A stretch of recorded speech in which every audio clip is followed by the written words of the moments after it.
அங்குள்ள இடங்கள் இத்தனை சௌந்தரியமானது என்று நான் இப்போதுதான் அறிகிறேன்.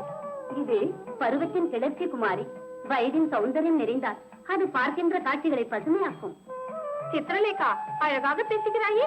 இளவரசியின் தோழி இல்லையா? ஓ, நீ சரியான வாயாடி.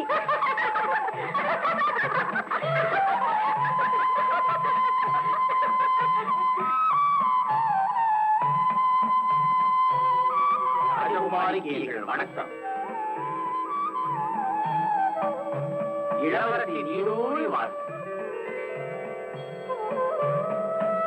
மன்னரின் திருமகளே வருக.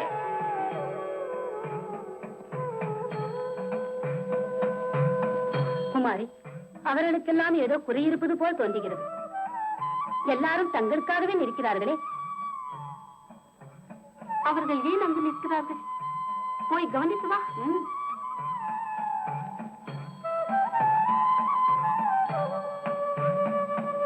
குமாரி, அவர்கள் என்ன சொன்னார்கள்? குமாரி திரும்பி போகும்போது தொழுவதற்காக காத்திருக்கிறார்களா?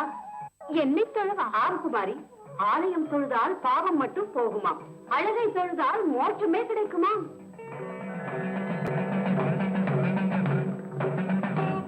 அவர்கள் ஏன் பேச வேண்டும்? அவ்வாறு பேசலாமோ? யார் என்ன பேசினார்கள்? மாங்கல்ய மலையில் வைத்து உங்களுடன் யாரோ ஏதோ பேசினார்களே. ஓ, அதுவா? குமாரி இன்னும் அதை மறக்கவில்லையா? அப்படி கூட பேசலாமா? ஏன் அப்படியெல்லாம் பேசலாமா என்று கேட்டுக் கொண்டிருக்கிறாய்?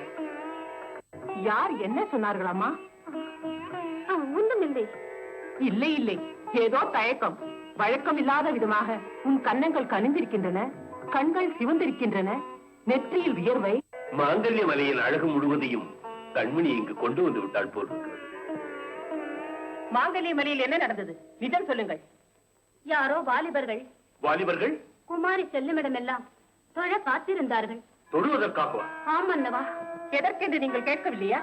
ஆலயம் தொழுதால் பாவம் மட்டும் போகுமா, அழகை தொழுதால் மோட்சமே கிடைக்கும் என்று சொன்னார்கள். யார் அவர்கள்? அத்தனை தைரியமா? அப்படி போகலாம்.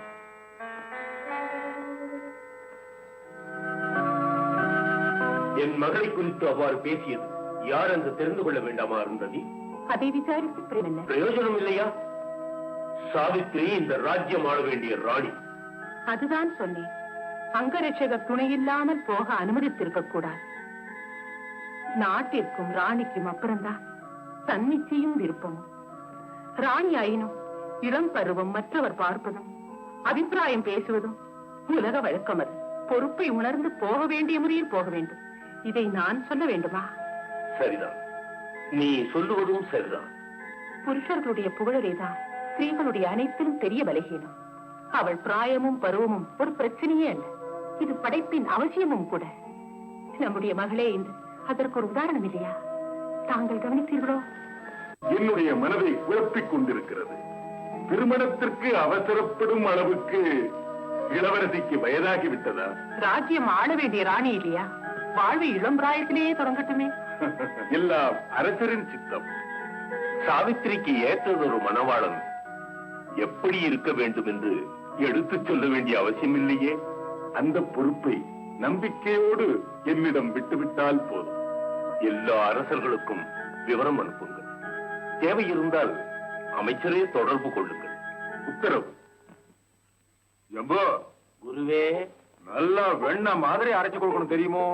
அரைக்கிறேன் குருவே. குருவே, இது என்ன மருந்துக்கு? வெடி மருந்துக்கு. என்னது? எதை கையில கொடுத்து அரைக்க சொன்னாலும் எதுக்கு அரைக்கணும், ஏன் அரைக்கணும்னு கேள்வி கேட்கற சிஷியனே இல்ல. என்ன மருந்துன்னு தெரியாம அரைச்சா நான் எப்ப வைத்தியனாது குருவே? ஆனா மறையா குருவே, சாட்சாத் அகஸ்தியரையும் தன்வந்திரியையும் நேர்ல வரவழைச்சுட்டா நான் இதையெல்லாம் படிச்சுக்கிட்டேன்டா. குறைஞ்சது ஒரு 10 வருஷமாவது நீ என்கிட்ட அரைக்கலன்னா அரை வைத்தியனா கூட ஆக முடியாதுடா ராஜா. போ ஐயா, மண்டைய போடுறதுக்கு 10 வருஷம் ஆகுங்களா? என்ன சொன்ன? ஓட்டையில குதிரையை கழுவிக்கிட்டு இருந்த உன்னை சிஷியனா ஏத்துக்கிட்டது ஏன் தப்பு? இங்க மருந்த அரைச்சு அரைச்சு சாகிறத விட அங்க குதிரையை தேய்ச்சி தேய்ச்சி சாகலாம் போல. அட சாக மாட்டேங்கிறியே.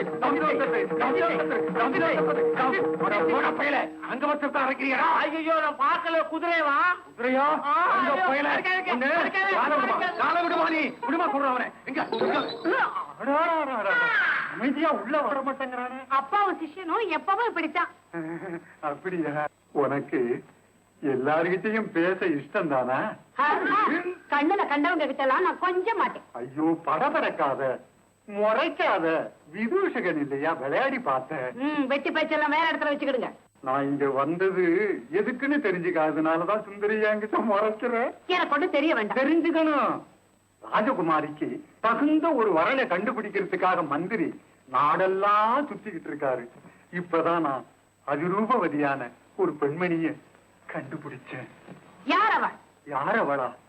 அவள்தான் என் இதய குயில். அவளுடைய நடையும் பிடி இடையும் நெஞ்சை குடையும். நிறுத்துங்க. நான் அவளை கண்டேன்னா அவ முகத்துல எண்ணெய் ஐயோ, என்னையும் பாழடிக்கிறேன். அவ வேற யாருமே இல்லை, எங்க வைத்தியர் பொண்ணுதான். ஐயோ அப்பா, தப்பு. இப்ப ஏன் வரணும்? போயிட்டு அப்புறமா வர சொல்லுங்க.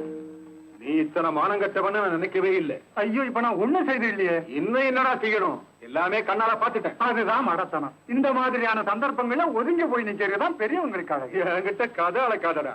நான் இந்த ராஜ்யத்தின் ஆஸ்தான வைத்தியன். ஐயோ, ஆஸ்தான வைத்தியரே, உங்க மகளை எனக்கு கல்யாணம் கட்டி வைங்க. இப்படி விதூஷகனா வேஷம் கட்டி வைத்து பொழப்பு நடத்துற உனக்க என் மகளை விவாகம் செய்து கொடுக்கணும். விவாகம் செய்து தரவானா? வீட்டுக்கு கூட்டிட்டு போய் நடக்காது. பாரு, கண்ட கழுதைக்கும் கரடி குட்டிக்கும் விவாகம் செய்து கொடுக்கறதுக்கு இல்ல என் மகளை, பெரிய ஒரு ரத்ன வியாபாரிக்கு தான் என் மகளை கட்டி கொடுக்க போறேன். பிறக்கிறதுக்கு முன்னாடியே முடிவு பண்ண. ரத்ன வியாபாரிக்கு இந்த பொண்ணை வித்துற போறீங்களா? அதிகம் பேசாதே. என் மக பக்கத்துல நிக்கக்கூடிய யோகியதை உனக்கு இல்ல. மரியாதையா இங்க இருந்து போயிடு. சீக்கிரம் போயிடு. போனா இங்க வரவும் செய்வேன், இவளை கட்டிக்கிட்டு போகவும் செய்வேன். எத்தனையோ ராஜ்யங்கள், எத்தனையோ அரண்மனைகள், அங்கெல்லாம் சாவித்திரிக்கு பொருத்தமான ஒரு ராஜகுமாரன் இல்லை என்றா சொல்லுகிறீர்கள்? ராஜ்யமும் கண்டேன், அரண்மனைகளும் கண்டேன், அதில் குழுவுத்திருக்கும் ராஜகுமாரர்களையும் கண்டேன். மன்னா, இளவரசியின் கரம் பற்ற அவர்களில் யாருக்கும் தைரியம் இல்லை என்றால் நான் என்னதான் செய்ய முடியும்? என்ன? சாவித்திரியின் கரம் பற்ற ராஜகுமாரர்களுக்கு பயமோ? அற்புதமாய் இருக்கிறது அமைச்சரே. சில ராஜ்யத்தில் குமாரர்களுக்கு பீதி, குமாரர்களுக்கு பீதி இல்லா மாளிகையில் அவர் தாய் தந்தையருக்கு பீதி. இதற்குரிய காரணம் என்னவென்று அறியவில்லையா? விஷயத்தை நன்றாய் அறிந்து கொண்டேன். குமாரி இங்குதான் இருந்தாலும் சகலகலா மேதையான குமாரியினுடைய விவேகத்தின் பிரகாசம் எல்லா அரசர்களுக்கும் தெரிந்துதான் இருக்கிறது. அறிவின் சுடரை கண்டு அவர்கள் பயப்படுகிறார்கள். இது தொடர்ந்தால் ஆலோசித்தால் இங்கு யாரும் வருவார்கள் என்று தோன்றவில்லை. இப்படி பேசினால் மற்றொரு மார்க்கம் கூட இருக்கிறது. சுயம்பரம் நடத்தினால். அருந்ததியின் அபிப்பிராயம்? மார்க்கம் வேறொன்றும் இல்லை என்ற பிறகு சுயம்பரம் ராஜ குடும்பத்துக்கு ஏற்ற முறைதானே? அதுவும் அங்கு சென்று நடப்பதானால் தான் முடியும். அமைச்சருடைய அபிப்பிராயம் அதுவாக இருந்தால் அவ்வாறு நடத்தாமல் விட்டுவிட முடியுமோ? தக்க சமயத்தில் அவளும் வந்து விட்டாள். மகளுடைய அபிப்பிராயம் தெரிந்து கொண்டு என்ன விஷயம்? எல்லாம் சுபகாரியம் பற்றி தான். கூடிய சீக்கிரம் உன்னுடைய விவாகத்தை நடத்த முடிவு செய்திருக்கிறோம். விவாகமா? என்ன மகளே, எனக்கு விவாகமே வேண்டாமா? இது நானும் பேசியதுதான். பருவமடைந்த எல்லா பெண்களும் இதை பேசியதுண்டு. சாவித்திரி சாதாரண பெண் அல்ல. மற்றவரெல்லாம் நெருங்க பயப்படுகிற விவேகம் உள்ளவள். வெட்கப்படுகிறாள் இயற்கைதானே. மணாளனாக யாரை தேர்ந்தெடுக்க வேண்டும் என்று சொல்ல மாட்டோம். அது உன்னுடைய பொறுப்பு.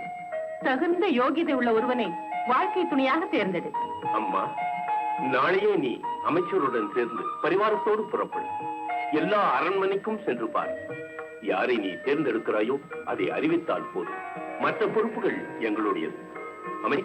அரசே, நாளையே புறப்பட ஏற்பாடுகள் நடக்கட்டும்.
தென்னல் வானில் நெளியும்.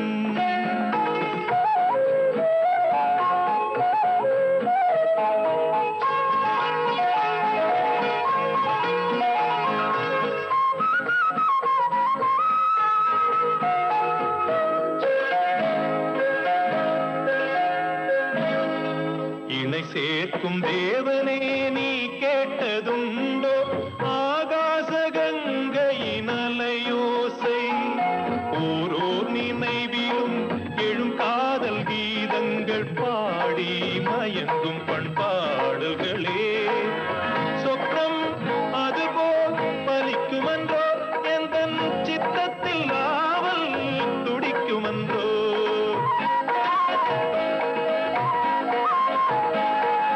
நீலாம்புஜங்கள் மலரும் நீராடி விளையாட கன்னியை தேடி. நீலாம்புஜங்கள் மலரும்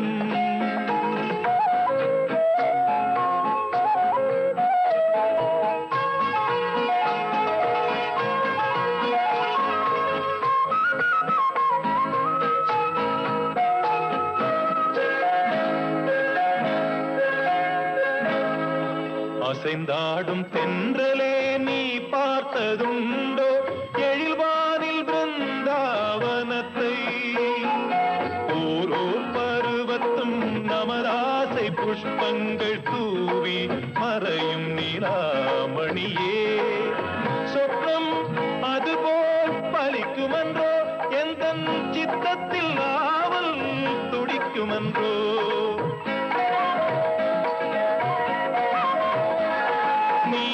நீலாம்புஜங்கள் மலரும் நீராடி விளையாட கன்னியை தேடி. நீலாம்புஜங்கள் மலரும்.